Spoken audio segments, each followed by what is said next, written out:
आज वो मैच्योर हो चुकी है, कीज़ आपके हाथ में है। आप वहाँ पे शिफ्ट भी हो सकते हैं, उसको रेंट पे भी दे सकते हैं और उसको लिक्विडेट भी कर सकते हैं। हम दो सेक्टर्स की सिर्फ बात करें, स्टॉक एक्सचेंज की पाकिस्तानी और रियल स्टेट की, तो वो रियल स्टेट के सामने ना होने के बराबर है। ख़रीदारी उस वक्त करनी चाहिए जब लोग खौफ में मुब्तला हों, और बेचना उस वक्त चाहिए जब लोग लालच में। 1 करोड़ रुपए से आपने 3 साल में 4 करोड़ रुपए इकट्ठा कर लिया, और ये बड़ा आसान प्रोसेस है। अब इससे क्या होगा कि आप उसी दिन से नया पैसा प्रोड्यूस करने की तगोदो में लग जाएंगे। इसके डिफरेंट रास्ते हैं, 2-3 रास्ते हैं जो मैं आपसे शेयर करता हूँ। शायद आपकी इस प्रॉब्लम में थोड़ी आसानी पैदा हो।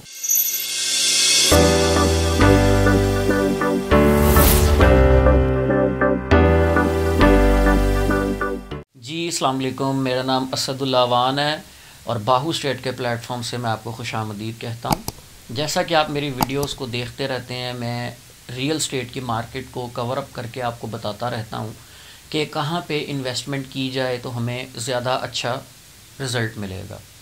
तो आज का टॉपिक भी मेरा यही है कि बहुत सारे क्वेश्चंस और क्वेरीज़ को मैं देखता हूँ कि लोगों के पास पैसे होने के बावजूद भी वो कंफ्यूज रहते हैं कि हमें इन्वेस्टमेंट कहाँ करनी चाहिए जिससे हमें 2-3 साल में 4 साल में एक अच्छा फ़ायदा हो। अच्छा, इसके डिफरेंट रास्ते हैं, 2-3 रास्ते हैं जो मैं आपसे शेयर करता हूँ। शायद आपकी इस प्रॉब्लम में थोड़ी आसानी पैदा हो। सबसे पहली चीज़ तो ये है कि लेट सपोज़ आपके पास 1 करोड़ रुपया है और आप उसको इन्वेस्ट करना चाहते हैं, और आप चाहते हैं कि फ़्यूचर में हमें इससे ज़्यादा अच्छा फ़ायदा हो, हमारा ये 1 करोड़ 3-4 करोड़ रुपए में कन्वर्ट हो जाए। तो उसका एक आसान तरीका ये है कि आप 1 करोड़ रुपया इन्वेस्ट कर रहे हैं और आप इन्वेस्टमेंट ऐसी जगह पे करें जिसकी वैल्यू 2 से 2.5 करोड़ रुपए की हो। लेट सपोज़ आप 1 करोड़ रुपए इन्वेस्ट कर रहे हैं किसी हाइट्स में, किसी टावर में। आपने 2.5 करोड़ रुपए वाली चीज़ ले ली। अब उस 2.5 करोड़ वाली चीज़ की आपने एक डाउन पेमेंट दे दी 70 लाख या 80 लाख, 10, 15, 20 लाख आपने बैकअप पे रख लिया है उसकी इंस्टॉलमेंट पर्पज़ के हवाले से। अब आपने जो टारगेट किया हुआ है वो 2.5 करोड़ रुपए की चीज़ को किया हुआ है, और आपके पास 3 साल का एक शेड्यूल है कि 3 सालों में आपने इस 2.5 करोड़ रुपए को पूरा करना है। अच्छा, अब आपने 70 लाख दे दिया, अब 20 लाख जो आपके पास पीछे बचा है वो तो आपकी 4-6 महीने की इंस्टॉलमेंट बनेगी। अब इससे क्या होगा कि आप उसी दिन से नया पैसा प्रोड्यूस करने की तगोदो में लग जाएंगे, और वो बहुत बड़ा चैलेंज है। वो इंसान ऐसे कभी भी नहीं बना पाता जब उसको एक चीज़ प्रॉब्लम नज़र आती है कि ये पैसे मैंने पे करने ही करने हैं, तो वो फिर उसमें एक प्रोसेस में लग जाता है। तो इस तरह आपने एक चीज़ अपनी कैपेसिटी से ऊपर की ख़रीदी और फिर आप उसकी इंस्टॉलमेंट्स देने लग गए। 3 साल में आपने जैसे तैसे करके वो 2.5 करोड़ रुपया पूरा किया, और आपने उसकी चीज़ अपने नाम पे करवाई। वो रजिस्ट्री थी या वो सोसाइटी ट्रांसफ़र थी, वो अपने नाम पे करवाई। अब वो जो 3 साल पहले आपने एक सफ़र शुरू किया था 1 करोड़ रुपए से, उस वक्त आपने ख़रीदी थी वो 2.5 करोड़ रुपए की चीज़, और आज 3 साल के बाद वो चीज़ कम से कम 4 करोड़ रुपए की होगी। तो 1 करोड़ रुपए से आपने 3 साल में 4 करोड़ रुपए इकट्ठा कर लिया, और ये बड़ा आसान प्रोसेस है।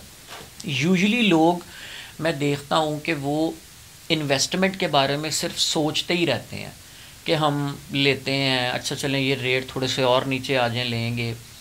यहाँ पे मुझे वॉरेन बफे का एक बड़ा अच्छा कोट याद आता है कि वो कहते हैं कि ख़रीदारी उस वक्त करनी चाहिए जब लोग खौफ में मुब्तला हों, और बेचना उस वक्त चाहिए जब लोग लालच में हों। तो ये एक खौफ वाला माहौल बना हुआ है पिछले कई टाइम से, और मैं अपनी वीडियोज़ में यही लोगों को समझाता हूँ कि ये बेस्ट टाइम है, ये अपॉर्चुनिटीज़ हैं, ये आगे आपको ये अपॉर्चुनिटीज़ नहीं मिलेंगी।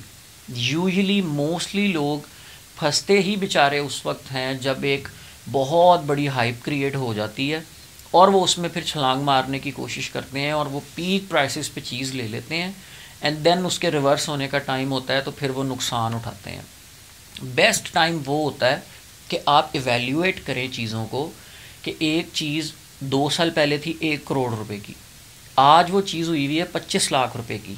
तो क्या ये राइट टाइम नहीं है बाय करने का?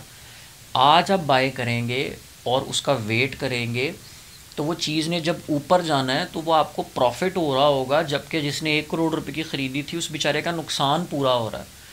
तो चीज़ों को समझने की हमें ज़रूरत है कि राइट टाइम कौन सा होता है। अभी लोग खौफ में मुब्तला हैं। मेरे कई ओवरसीज़ पाकिस्तानी भाई हैं जो कहते हैं जी पाकिस्तान में इन्वेस्टमेंट बनती ही नहीं है। क्यों नहीं बनती जी? देखें, एक रियल स्टेट सेक्टर है वो इतना बड़ा है। लाइक हम दो सेक्टर्स की सिर्फ बात करें, स्टॉक एक्सचेंज की पाकिस्तानी और रियल स्टेट की, तो वो रियल स्टेट के सामने ना होने के बराबर है। मैं एक रिपोर्ट पढ़ रहा था, उसके मुताबिक 3,20,000 इन्वेस्टर्स हैं टोटल स्टॉक एक्सचेंज के, जबकि रियल स्टेट के करोड़ों में पॉपुलेशन है जो इन्वेस्टमेंट करती है। अगर किसी भी शख्स के पास पैसे आते हैं ना, तो सबसे पहला उसका माइंड प्रॉपर्टी की तरफ जाता है कि यार मैं कोई एसेट लेके रख देता हूँ। तो ये तो कभी भी नीचे नहीं जाएगा। इसमें सिर्फ ये डिपेंड करता है कि आप एंट्री किस वक्त लेते हैं और एग्ज़िट किस वक्त करते हैं। तो आई होप कि मैंने आपके ये इन्वेस्टमेंट करने के तरीके को थोड़ा सा ईजी किया होगा।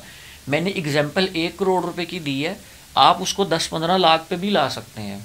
मतलब आपके पास सिर्फ 10-15 लाख था या 20 लाख था, आप किसी भी अपार्टमेंट की डाउन पेमेंट दें और उसकी इंस्टॉलमेंट्स देते रहें 3 साल में, और अब वो अपार्टमेंट आपने लिया था 70-80 लाख रुपए का और इनिशियल आपने 20 लाख पे किया था, तो 3 साल बाद जो आपने 80 लाख की चीज़ ली थी उस वक्त वो प्री मेच्योर थी। आज वो मेच्योर हो चुकी है, कीज़ आपके हाथ में है।